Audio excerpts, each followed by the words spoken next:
आप असली और नकली हनी का फर्क समझना चाहते हो तो इस फ्लो को थोड़ा गौर से देखो। ये कोई सिरप या शुगर हनी नहीं है, ये है एंडिंग अक्टूबर हार्वेस्ट का प्योर रॉ हनी जो सीधा हाइव से निकला है।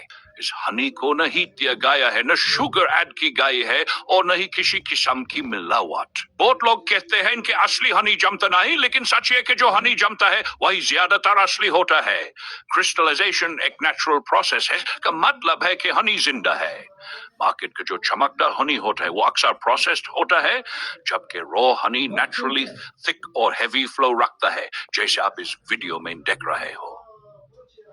हम बी कीपर्स के लिए हनी सिर्फ बिजनेस नहीं बल्कि एक अमानत है, इसलिए हम वही हनी देते हैं जो हम खुद अपनी फैमिली के लिए यूज करते हैं।